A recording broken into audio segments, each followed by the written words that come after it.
Welcome and thanks for joining us on UFTV News. I'm Olivia Wile. We're going to kick things off just a bit differently this week in honor of Halloween. Have you ever wondered who's behind the holiday house next to Henderson Dining Hall? Well, for the last 4 years, I certainly have, and I finally got some answers.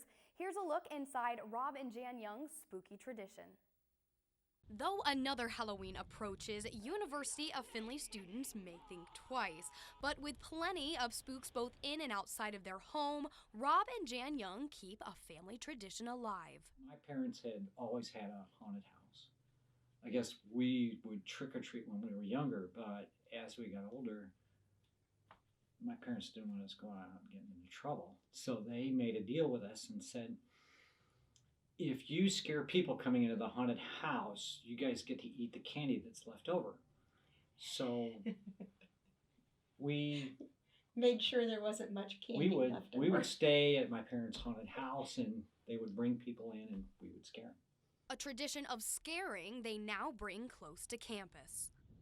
We're now in the middle of campus, so we do the next best thing. We scare the kids as they pass the house. But aside from being victims of the occasional spook, Young says the students seem to appreciate the couple's holiday spirit.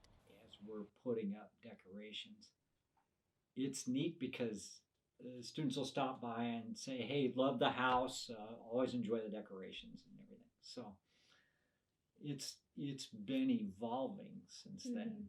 Yeah. Evolving into something bigger and scarier with the incorporation of music and lights. Young, who has a background in electrical engineering, programs all of it himself.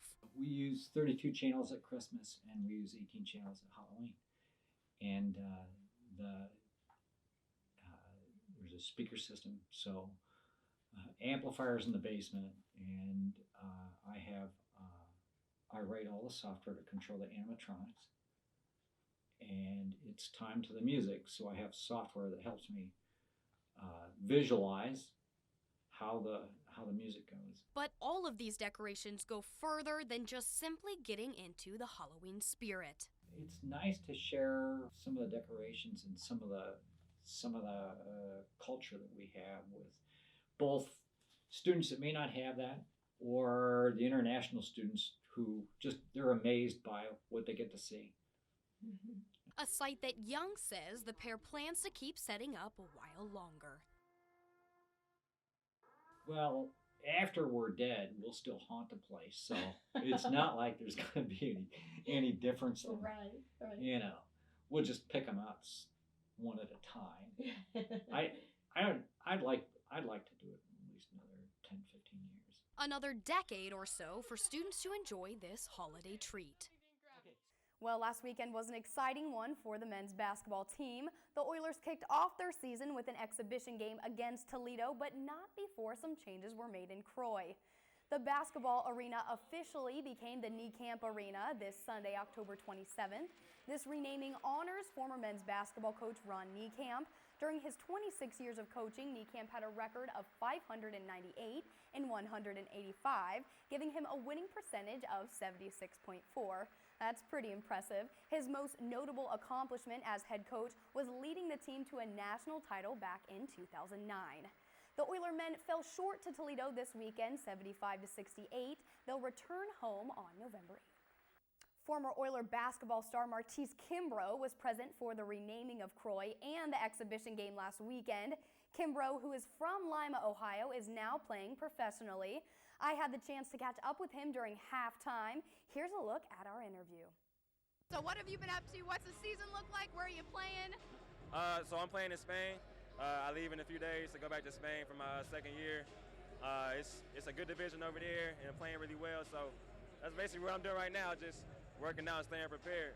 All right, what are your goals for the future? What are you working towards? Honestly, I'm working towards the NBA.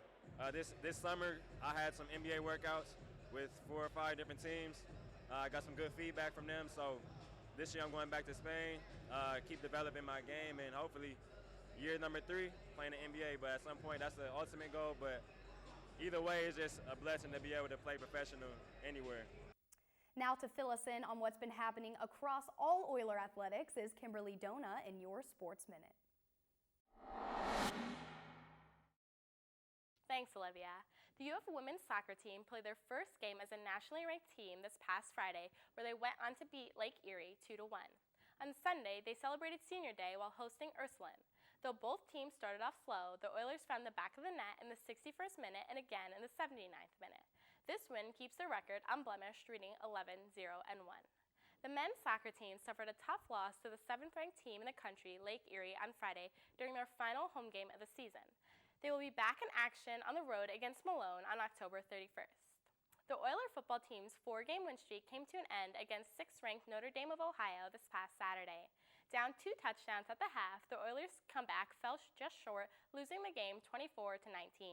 They traveled to Lake Erie on Saturday. The men and women's cross-country teams wrapped up the GMAC Championship on October 26th in Pepper Pike, Ohio. The women placed 5th while the men took 9th. The Oilers' next competition will be the Midwest Regionals on November 9th. Finally, women's volleyball went 1-1 this past Saturday. The win came against Ohio Dominican. Back to you, Olivia. In the midst of his own cancer battle, Jeopardy host Alex Trebek is teaming up with the World Pancreatic Cancer Coalition for a new public service announcement. Trebek announced his stage 4 diagnosis in March and has been active in raising awareness ever since. The American Cancer Society says for all stages of pancreatic cancer combined, there is a 9% 5-year survival rate. Trebek is still making his run as host of Jeopardy, and World Pancreatic Cancer Day is coming up next month on November 21st. New details have been released about the state of the Fair Pay to Play Act. On Tuesday, the NCAA announced they will allow athletes to be compensated for their names, image, and likeness. The NCAA Board of Governors, which oversees college athletic programs across the country, voted unanimously for the change. After going back and forth with the NCAA, Governor of California, Gavin Newsom, says, quote, "This is a step in the right direction, and the NCAA deserves credit for finally affirming what has been common sense for so long." That's all we have this week for UFTV News. Have fun and be safe if you're celebrating Halloween today or this weekend. I'm Olivia Wile. Thanks for joining us. UFTV is your university and community TV station.